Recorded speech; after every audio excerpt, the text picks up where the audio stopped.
Seguimos pues un poquillo reflexionando lo que estábamos viendo antes, ¿no? Y nos hemos quedado diciendo que en la adhesión al dolor es donde de verdad encontramos la fuerza, ¿no?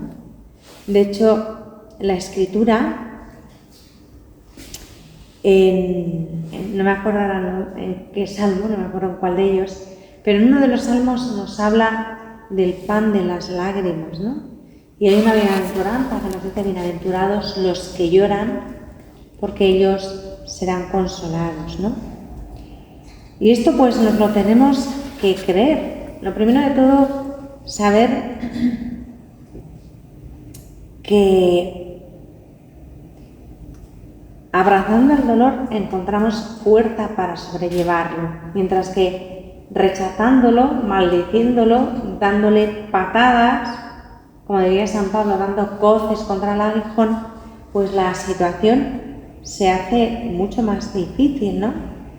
Tenemos que confiar en Dios y saber que Él es fiel y siempre, siempre, siempre, si nosotros somos dóciles y nos abrimos a Él, vamos a tener la fuerza necesaria para asumir un día tras otro, cada día, lo más duro y lo más difícil de nuestra vida. Acordaos que el Señor nos dice en el Evangelio que a cada día le basta su afán, ¿vale? Que con asumir lo de cada día vamos bien.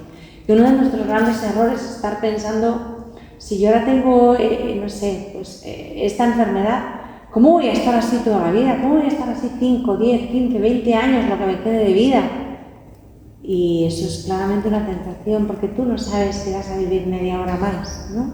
Entonces vamos a vivir el presente, porque para hoy vas a tener la gracia, ¿no? Vamos a tener cada uno de nosotros la gracia para llevar el sufrimiento, la cruz de este momento. Dios es fiel y siempre nos va a dar la fuerza necesaria para asumir lo de cada día, lo más duro y lo más difícil de nuestro hoy, de nuestro ahora. Etty Hillesum es una mujer que murió muy joven en un campo de concentración. Era una judía holandesa. Nunca llegó a convertirse, por lo menos explícitamente, al cristianismo, pero sí tuvo un profundo encuentro con el Señor, con Dios. Quizá no con Jesús expresamente, porque era judía, pero con Dios dentro de su corazón. Y la llenó de paz en medio de un infierno, porque siendo judía, en aquel momento Holanda era un infierno, y ella murió en un campo de concentración por el único delito de ser judía, y murió muy joven. Ella entra dentro de su corazón, se encuentra con Dios y tiene una serie de libros. Yo no los he leído algunos párrafos sueltos porque Jacques Philippe la cita mucho y otros autores también. Y la verdad que dice cosas bellísimas, ¿no? Por ejemplo, dice: desde el momento en que me he mostrado dispuesta a afrontarlas, las pruebas siempre se han transformado en mi vida en belleza. Sin embargo, no disponemos de la misma gracia para soportar el dolor. Ha añadido que nos procuramos nosotros a nosotros mismos cuando empezamos a dar patadas contra el dolor. O sea, el dolor en sí es dolor. Y Dios nos da la gracia y la fuerza para sobrellevar eso. Lo que pasa es que si a ese dolor añadimos el dolor de nuestro enfado, de nuestro rebote, de nuestra rebeldía, ahí ya no llega la gracia. Dios no tiene por qué dar gracia a los rebotados, ni a los rebeldes, ni a los enfadados. Entonces, el dolor añadido del rebote, del enfado, no podemos sobrellevarlo. Eso sí que es lo que de verdad nos tumba y nos aplasta. Podemos decir que el verdadero mal no es tanto el dolor cuanto el miedo al dolor.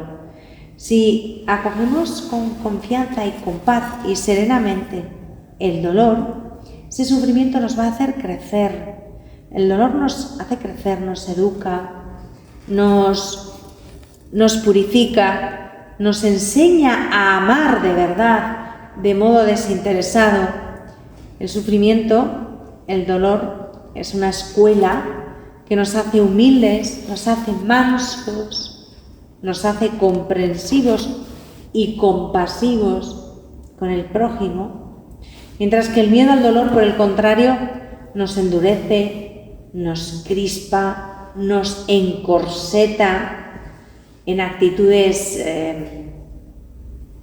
dañinas, nos cierra en nosotros mismos, nos hace vivir como a la defensiva, siempre con las uñas fuera, y muchas veces, con muchísima frecuencia, tristemente, nos conduce a decisiones irracionales, absurdas, que no tienen ni pie ni cabeza y que suelen tener consecuencias pues nefastas, ¿no?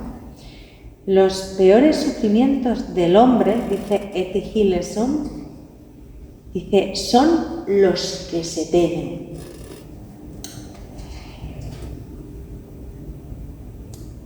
El sufrimiento malo no es el que se vive, el real, el que acontece, es parte de la vida, es sufrimiento. El sufrimiento malo, el peor, es aquel al que tú temes, pero aún no existe, solamente existe en tu imaginación. Imaginaos. Yo, ahora mismo, en este momento, que yo sepa, por la misericordia de Dios, no tengo cáncer, estoy sana. Pero no me puedo pasar la vida teniendo miedo a tener cáncer, porque ese miedo es un sufrimiento, y es un sufrimiento tremendo, pero absurdo, porque no existe el cáncer.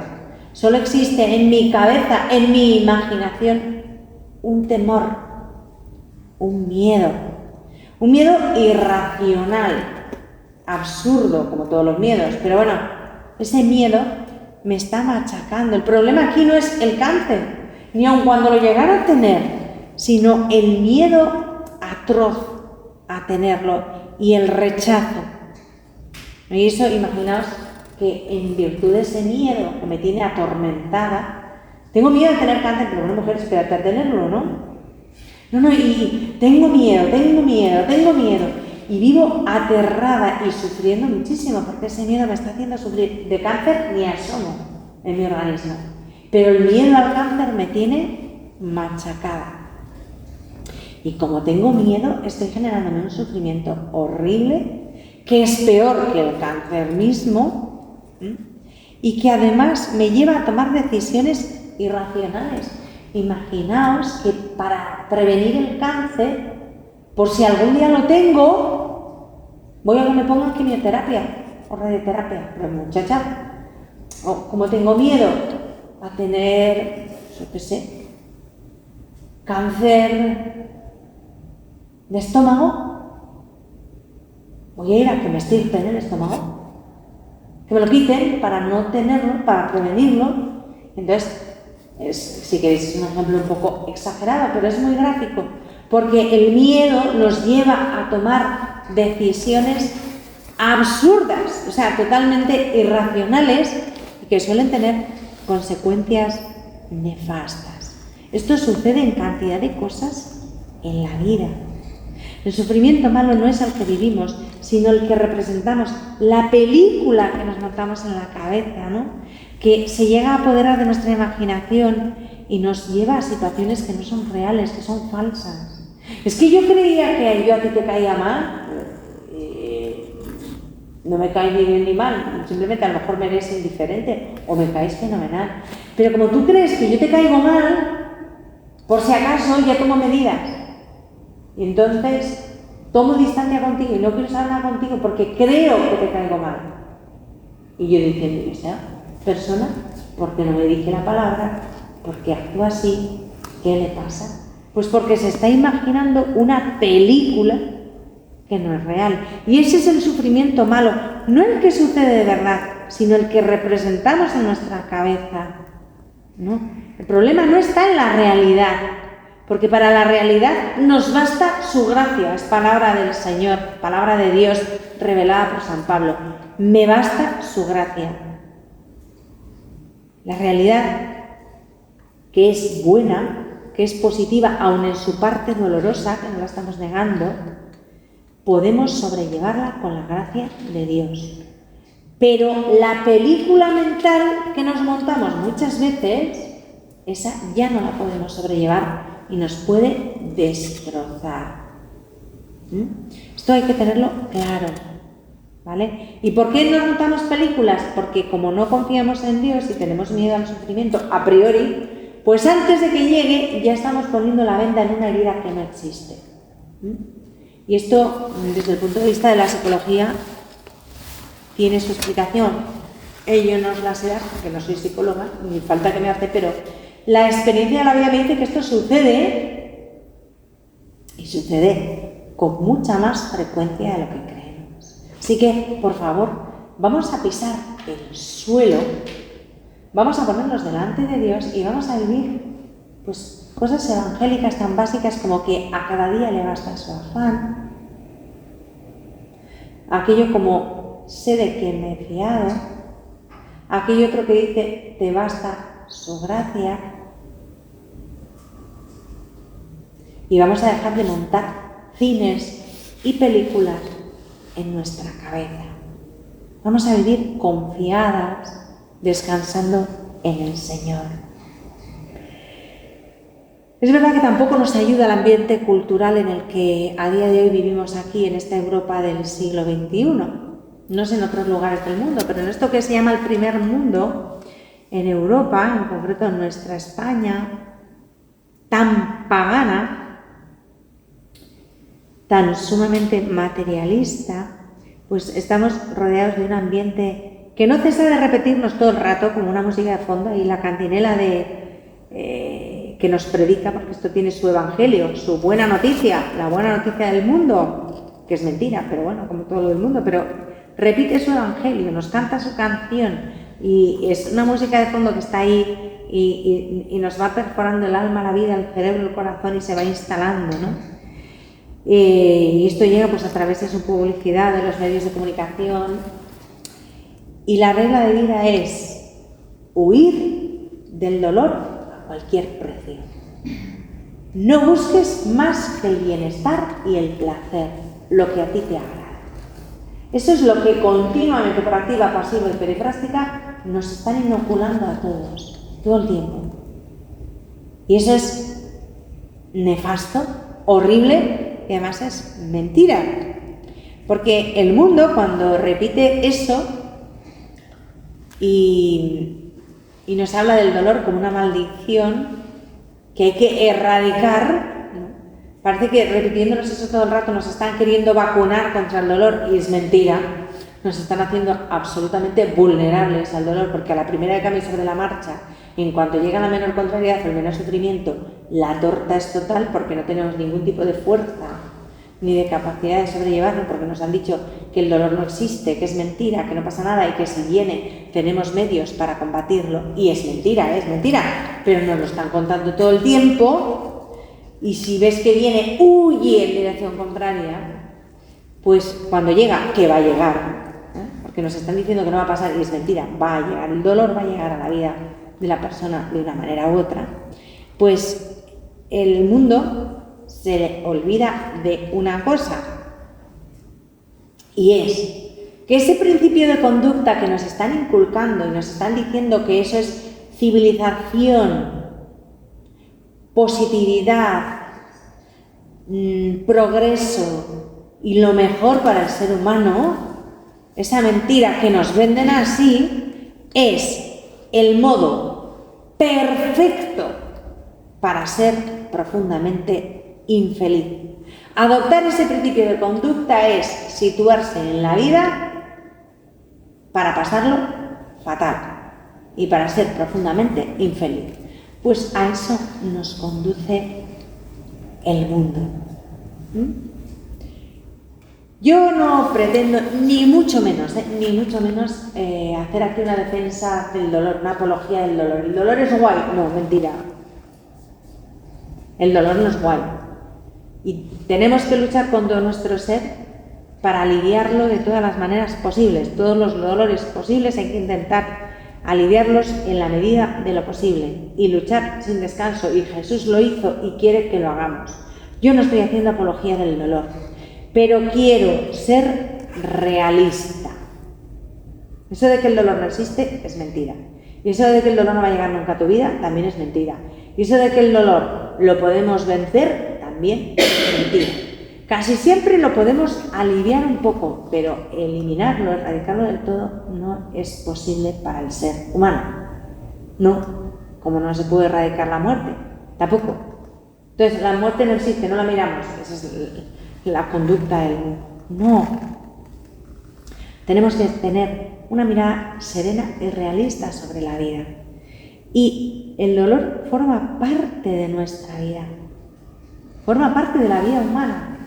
Lo mismo que el gozo, lo mismo que la muerte, lo mismo que el nacimiento. No es que yo no nací, no, tú naciste y morirás, porque eres un ser humano. ¿Y esto habrá que cambiarlo? No se puede cambiar. Hay que nacer y hay que morir. No es que yo eso no lo acepto, pues entiérrate en lo irracional. Pero lo racional y lo sensato es que aceptes que has nacido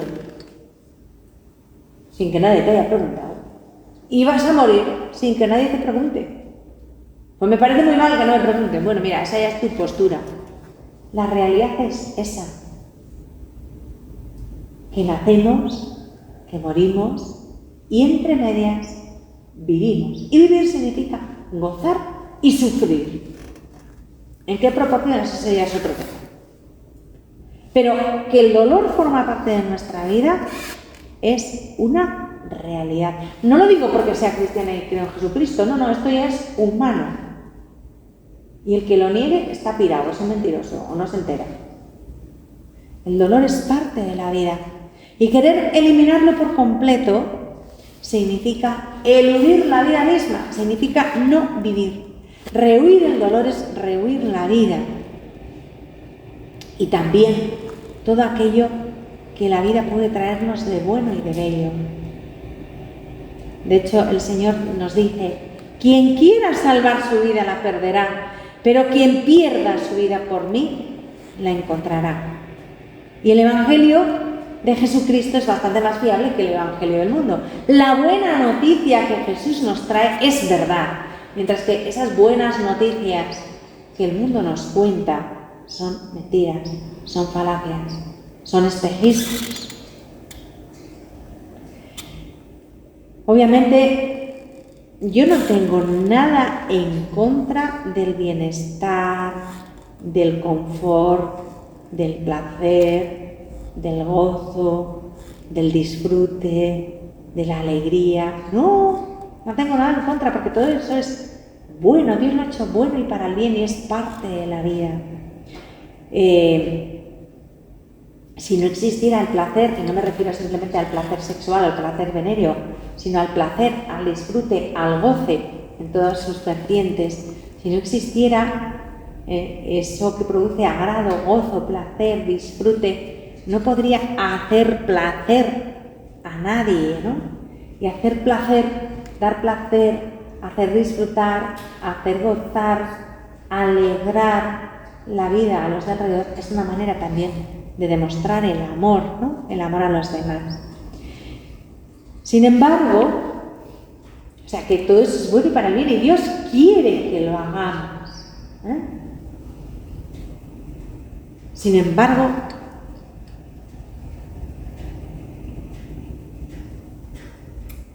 no deja de ser sorprendente, yo sigo sorprendiéndome, cuando ves a personas que huyendo de una incomodidad pequeña, de un sufrimiento pequeño, algo normal, algo que se puede asumir, yo qué sé, el frío que hace, que hoy no hace frío, pero bueno, imaginaos esos días que hace frío, o que está lloviendo, que está desapacible y hace frío y se te ha estropeado la calefacción y tienes en casa frío y estás destemplado, pues eso es un sufrimiento normal y asumible, ¿no?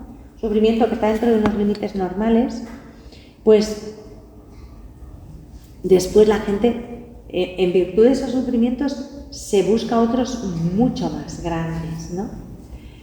Por ejemplo, se viene a la cabeza una cosa que, claro, quienes no estáis en el mundo de lo monjil, os puede sonar a chino mandarino. A las hermanas y a mí y a quienes nos movemos en este mundo de la vida consagrada, pues no nos suena a chino. Os voy a poner un ejemplo de algo muy frecuente, pero que yo lo he vivido en mi carne muchas veces y lo sigo viviendo. O sea, no voy a hablar de una cosa que es ciencia ficción. Mira, hay cantidad de padres, yo conozco unos cuantos, padres disgustados durante años y años y años porque únicamente por una razón, ¿no? El no querer aceptar la vocación de uno de sus hijos, por ejemplo. ¿Por qué? Pues porque les parece tremenda la separación, huyen de esa separación, del dolor que les produce esa separación, esa ausencia, huyen de la frustración, o sea, no toleran la frustración que les supone que su hijo o su hija no esté haciendo lo que ellos querían. Claro, el egoísmo ahí queda al descubierto. Es que yo quería que tú hicieras, pero bueno, pues que no se trata de lo que tú quieras. Es un ser humano libre y toma sus propias decisiones y delante de Dios ve qué hace con su vida, no tiene que hacer lo que diga su padre. Esto es como, se casó con fulanito y me cae mal, pero bueno, se enamoró de fulanito y fulanito es la persona, es su vocación, con la que realiza su vocación humana y cristiana, ¿no? Pues la vida consagrada igual, no aceptan la vocación pues porque están haciendo una elección distinta de la que esperaban y entonces como eso no les gusta ni dónde están, ni cómo se visten, ni lo que hacen, ni por qué, entonces rechazan esa vocación durante años y años y años. Pero bueno, al principio es normal, sí, pero no al principio, ahora que han pasado 8 años, 10 años, y siguen sin aceptar la vocación religiosa de su hijo o de su hija, y entonces por no aceptar ese sufrimiento que la vocación conlleva, ese sufrimiento de desgarro, de desapego, pues eso, de asumir algo que te cuesta, yo entiendo que les cueste, como deciden no asumirlo, entonces se condenan a sí mismos a toda la vida sufriendo por no aceptar. Es que la vocación de este hijo, no, el problema no está en la vocación de este hijo. El problema no está en el sufrimiento que te puede suponer asumir la vocación de ese hijo. El problema es que eres un cabezón y no te da la gana de asumirlo. Y como has decidido no dar ni medio paso para asumir eso que de entrada te cuesta, el sufrimiento que poco a poco se hubiera ido mitigando, suavizando y encajando, lo prolongas en el tiempo, no sé, hasta que San Juan baje el dedo. El sufrimiento de la vocación de mi hijo, no, ese ya no es el sufrimiento de la vocación de tu hijo. Ese es el sufrimiento que tú te has generado por no aceptar el sufrimiento de la vocación de tu hijo. Y que generalmente tú le infliges al resto de la familia y por supuesto a tu hijo, cuya vocación no aceptas. Y por supuesto también como daños colaterales a los que conviven con tu hijo, que no saben muchas veces lo que han hecho, los pobres. Pero esto que estoy contando, pues no, esto es real y pasa un montón de veces. ¿Y cuál es la raíz del sufrimiento? No la vocación en sí, no el novio de tu hija que no te gusta, no esto, sino tu no aceptación. Te defiendes como gato panza arriba, huyes de un dolor y te generas un dolor muchísimo mayor, ¿no? Aceptar los sufrimientos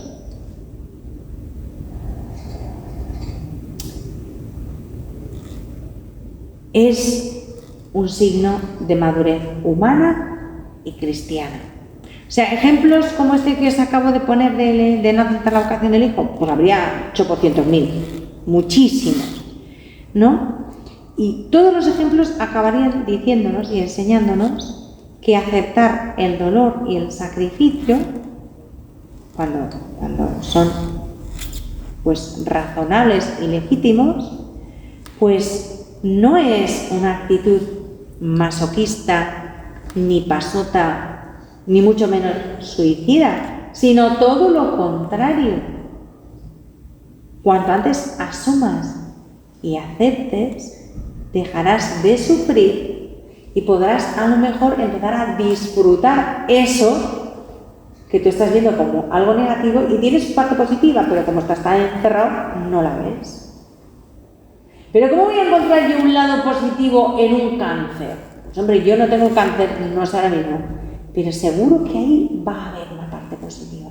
Vas a conocer personas, vas a sentirte de otra manera, compartir tu experiencia con gente, ayudar a otros. Yo qué sé, no sé lo que puede haber detrás de un cáncer. Repito que gracias a Dios no lo tengo, ¿no?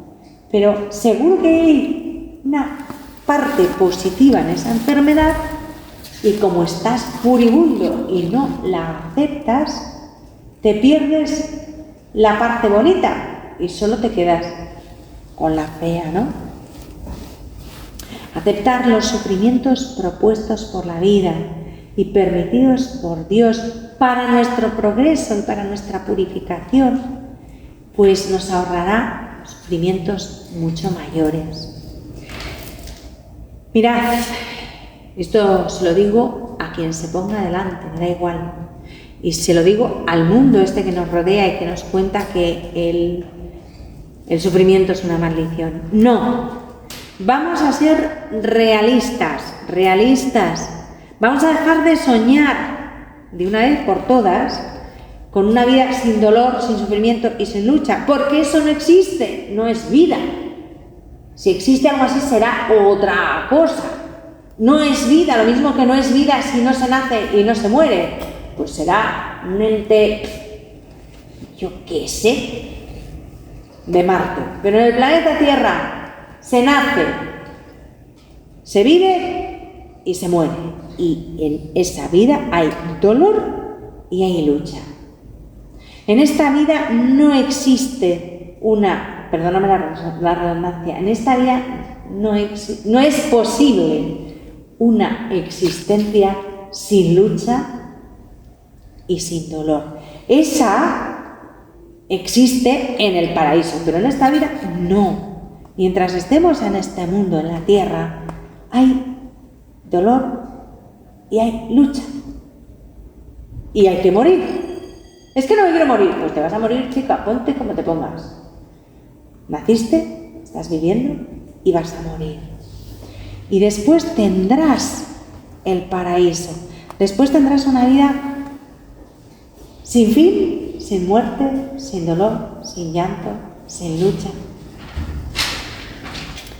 Pero por ahora no. Y tenemos que ser valientes. Y tenemos que ser realistas. Y cada día tomar la cruz y seguir a Jesucristo. Y antes o después, la amargura de la vida, esa amargura que nos quiere tentar y hacer ver que todo es horrible, se va a transformar en dulzura inmensa. Ya en esta vida, Dios nos quiere ya felices en esta vida y nos da posibilidades de serlo. Pero tenemos que tomar la postura y la actitud correcta. La amargura tiene que estar lejos de nuestra vida para que entre a torrentes la dulzura. ¿Y cómo se hace esto? Pues permaneciendo atentos a nuestra actitud interior. Otra vez, aquí, al Santo Padre, que está aquí cerquita, atentos a nuestro interior. Tenemos que vivir atentos a nuestro interior. Olvido de lo creado, memoria del Creador, atención a lo interior y estarse amando al amado. Tenemos que vivir atentos a nuestro interior, a nuestra actitud interior, cuyas consecuencias, a largo plazo, son más graves de lo que parece. Mirad,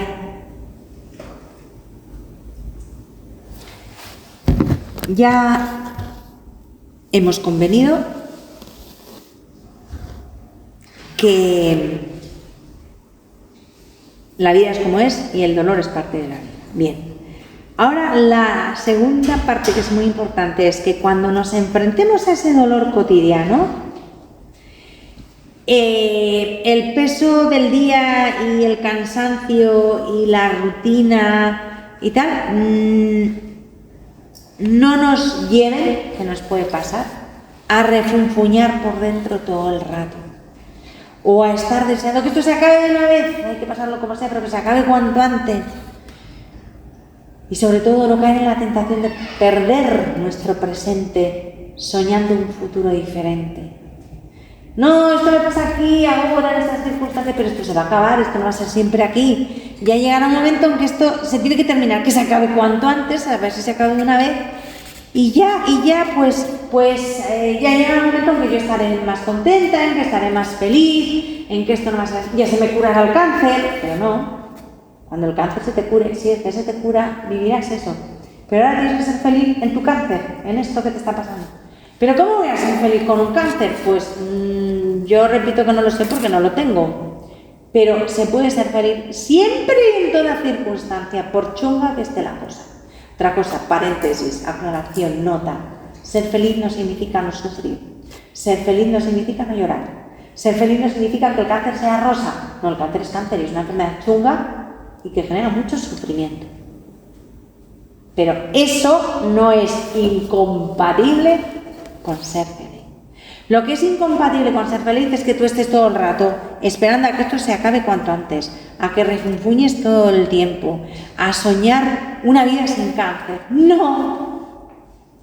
Porque tienes muchas probabilidades de ser un enfermo crónico ya toda tu vida. Entonces tendrás que aprender a vivir feliz ahora, aquí, con eso. ¿Cómo? Aceptando de todo corazón eso que tú no has escogido. La vida es buena, la vida es bella tal y como es, incluso con su parte de dolor. Cuando Dios creó al hombre y a la mujer,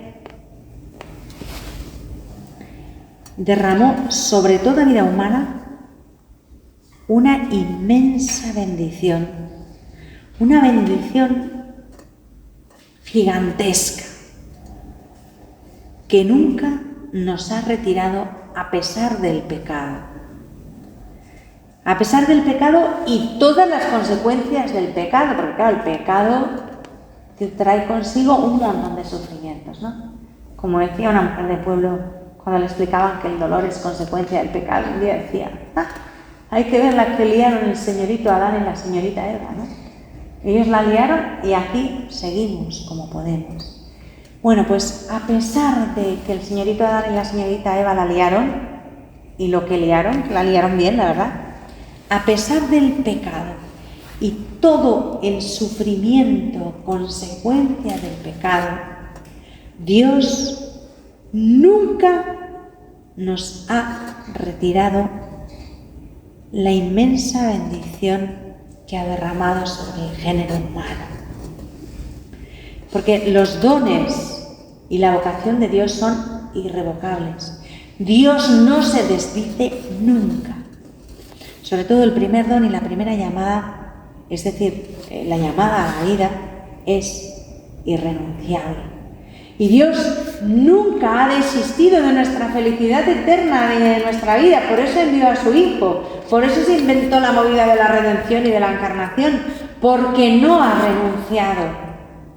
Otra cosa es que le hayamos cambiado un pelín el plan y lo que Él tenía colocado y organizado facilito y guay y bien, vinimos nosotros, la liamos y ahora ya no es tan facilito, tan guay y tan bien.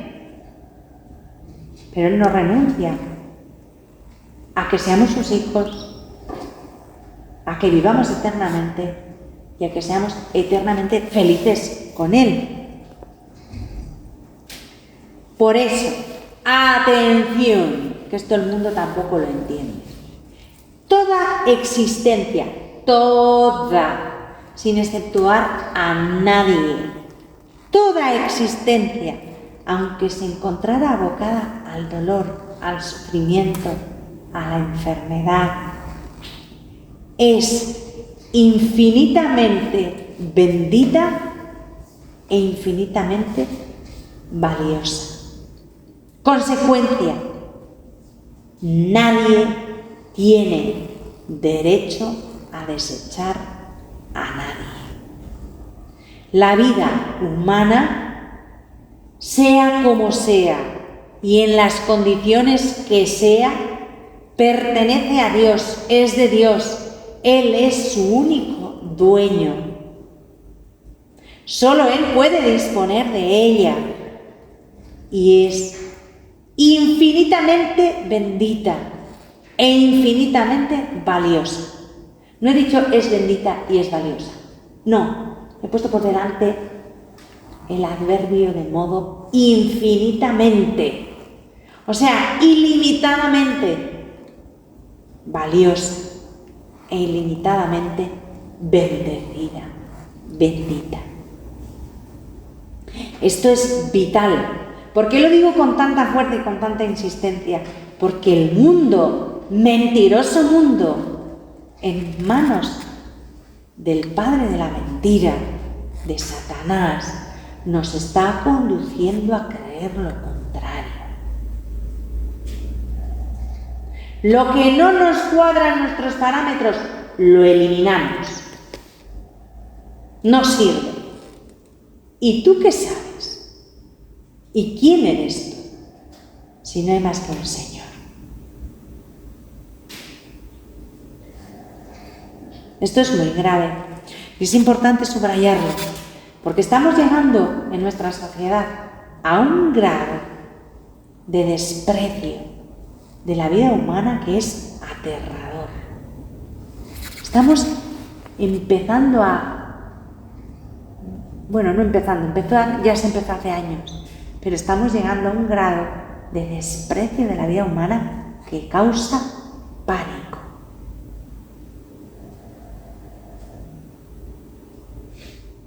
Y gran parte de ese desprecio de la vida humana es porque se desprecia el sufrimiento.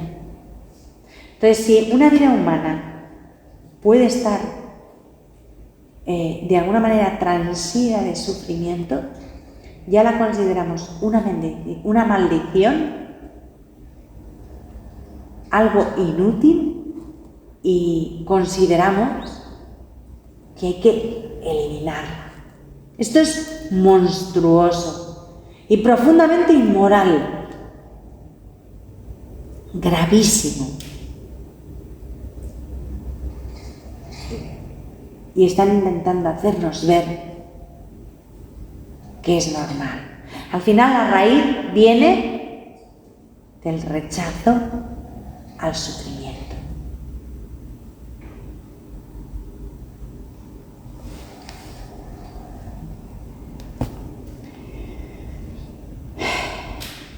Rebobinando y volviendo a nuestro nivel,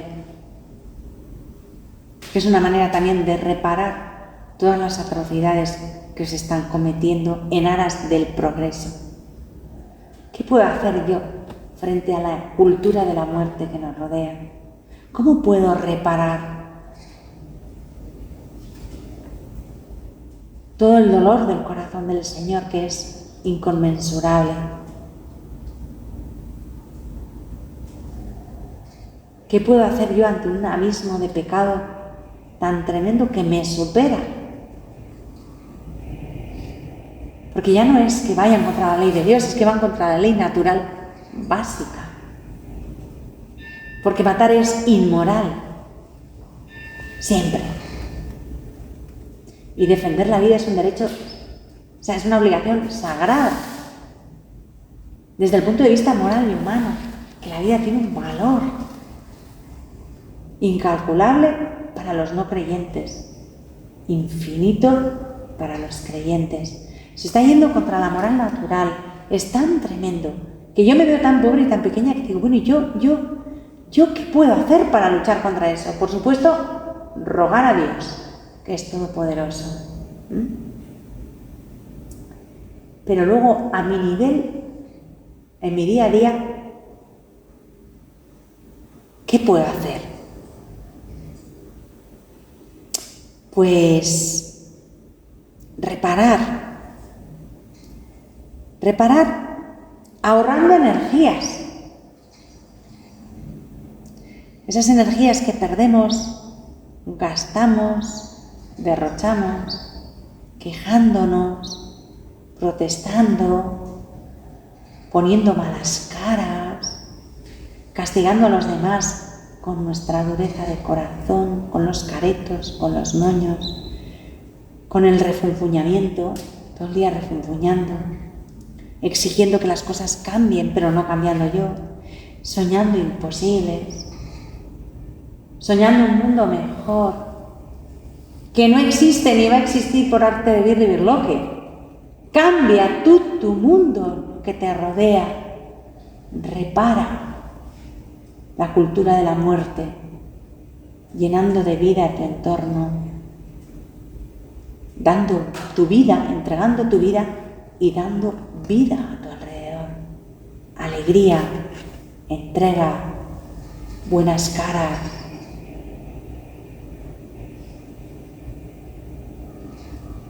No refunfuñando, no protestando, sirviendo siempre. Yo creo que el acto más grande, creo que tendríamos que convertirlo en un hábito. Tendríamos que realizar todos muchas veces al día. Cuando algo se nos resiste, cuando nos viene la tentación de la protesta, de la queja, del refunfuñe, del enfado, del mosqueo, etc. Tendríamos que hacer todos y repetir todos. Lo más grande que podemos hacer delante de Dios, del Dios de los vivos, al mismo tiempo que renunciamos al príncipe de la muerte, a Satanás. Besar el suelo y decir, serviam, serviré, yo quiero servir. Quiero entregar mi vida para dar vida. Quiero vivir y que todos vivan. Serviam. Y darle en todo el morro al demonio, al egoísmo, a todo eso que es muerte. Yo quiero servir. Serviam. Besar el suelo y pronunciar, serviam, serviré.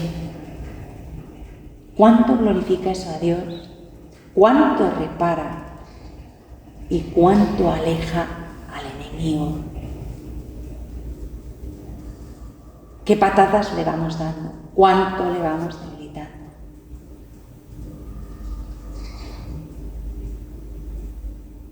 Parece una tontería, pero no lo es.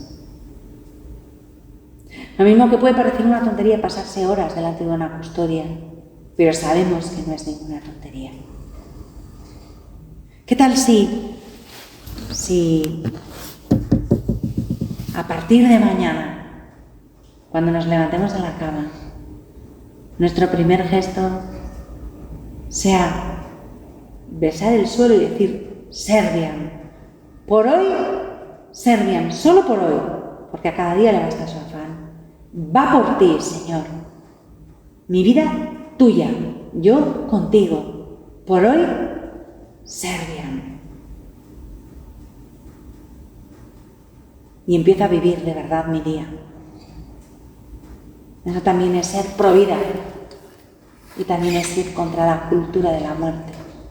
Porque es ponernos a disposición del Dios de los vivos, del Dios de la vida, del que es el camino y la verdad y la vida. Y sirvo aceptando el dolor, aceptando el sufrimiento. Y aceptándolo siendo consciente de algo que también se nos escapa, y por eso también el demonio nos toma el pelo. Admitiendo y entendiendo y comprendiendo, y esto es una cuestión de inteligencia práctica, que las contrariedades, que los sufrimientos, por penosos que sean, no solo tienen inconvenientes, sino que con muchísima frecuencia traen mogollón de ventajas. Sí. La primera ventaja, si cabe llamarlo así, es que nos resitúan en la verdad cruda de las cosas. Y la primera verdad es que yo no soy propietaria de mi vida ni de mi tiempo.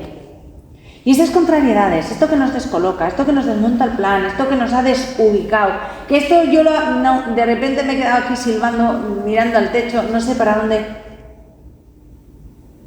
Cuando me quedo así de descolocada, estoy recibiendo un baño de realidad. El Señor me está diciendo, aunque no me lo diga expresamente, pero me está enseñando que yo no soy la propietaria de mi vida, ni tampoco de mi tiempo. Él, Jesucristo, es el Señor y el dueño de mi vida y de mi tiempo. ¿Veis cómo las contrariedades no son tan malas? También evitan que nos encerremos en nosotros mismos, en nuestros proyectos, en nuestros planes, en nuestras ideas, en nuestros juicios personales. Porque la cárcel más peligrosa que existe para un cristiano, la que nos aprisiona de verdad y de la que tenemos que luchar siempre por liberarnos, somos nosotros mismos. Y nuestra estrechez de mente, nuestro raquitismo de espíritu, nuestra pequeñez de corazón y de entendimiento, esa es nuestra cárcel más peligrosa. Y muchas veces nos quedamos ahí encerrados. Y tenemos que escuchar al Señor que nos dice en Isaías 55, cuantos son los cielos más altos que la tierra, tanto están mis caminos por encima de los vuestros, y por encima de los vuestros están mis pensamientos. En la vida, lo peor que podría pasarnos es que todo nos saliera según nuestros planes, que todo fuera de acuerdo con nuestros deseos. Eso significaría el fin de todo crecimiento humano y espiritual.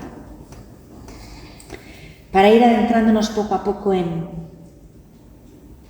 la sabiduría divina, que es infinitamente más bella y más rica y más fecunda y más misericordiosa que la nuestra, es muy necesario que nuestra sabiduría humana, todo eso que sabemos y tenemos claro, se tambalee. No para destruirlo, sino para elevarlo y purificarlo, para no quedarme yo prisionera en mi inteligencia, en mis propios límites, en mis criterios, porque sin querer, en mis criterios, en mis ideas, en mi inteligencia, aunque yo no quiera, es inevitable que una parte de mi egoísmo y de mi orgullo se cuele ahí, ¿no? Y hay faltas de fe, faltas de amor más o menos conscientes, pero están ahí.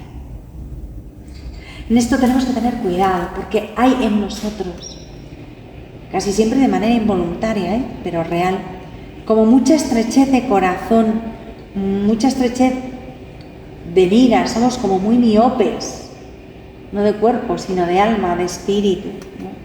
Y tenemos que intentar eliminar esa miopía de corazón que tenemos, esa miopía de alma, para poder recibir progresivamente, poco a poco, la sabiduría de Dios y vivir en una renovación continua y profunda y en un ensanchamiento de nuestra capacidad de acoger el don de Dios, de nuestra mentalidad, de nuestro corazón. Así como el pecado y todo lo relativo al pecado es encogimiento, agobio, estrechez, la santidad y todo lo relativo a la santidad es justo lo contrario, es amplitud de espíritu, horizontes amplios, dilatados, corazón sereno, ensanchado, amplitud de espíritu y grandeza de alma. Me acuerdo mucho de la Santa Madre cuando dice: no dejéis que se os encoja el ánima ni el ánimo, porque ahí no está Dios y ahí no está la santidad. A propósito de esto, recomiendo muy encarecidamente que leáis capítulo 41 y 42 del Camino de Perfección de Santa Teresa de Jesús. Cuanto más santas, más conversables. No dejéis que se os encoja el ánima ni el ánimo. Lo de conversables es precioso, ¿no? Cuanto más santas, más conversables. Santa Teresa de Jesús, nuestra madre, a veces es así. Las palabras que existen no le bastan, entonces las inventa. Porque la palabra conversable ni existía en el siglo XVI, ni existe en el siglo XXI. Se la inventó ella. Conversables es una palabra preciosa, a mí me encanta. Conversables. O sea, normales. No podemos ser, porque ahí no está la santidad, ese tipo de personas que tienen miedo a reírse por si se les va la santidad, por si se les evapora la devoción. No, cuantas más santas, más conversables. Y dice ella en esos capítulos 41 y 42, que repito y que recomiendo, que hay que huir de santos encapotados. No dejéis que se os encoja el ánimo, ni el ánimo. Que la gente no se puede alejar de los cristianos porque demos miedito, también nos lo dice ella. Que no se amedrente ni se espante nadie de la virtud, de la santidad. Con Jesús, que pasó por uno de tantos, siendo la santidad de Dios hecha carne, fue tan normalito que pasó totalmente por uno de tantos. Y con Teresa de Jesús, que comprendió como nadie esa santidad de la humanidad de Cristo, os dejo el Evangelio y los capítulos 41 y 42 del Camino de Perfección. Luego, si queréis, como el Camino de Perfección es como una especie de vicio que crea adicción, pues lo podéis seguir leyendo entero. Pero empezar por el capítulo 41 y 42. Y nos quedamos aquí así, con esto para reflexionar y meditar.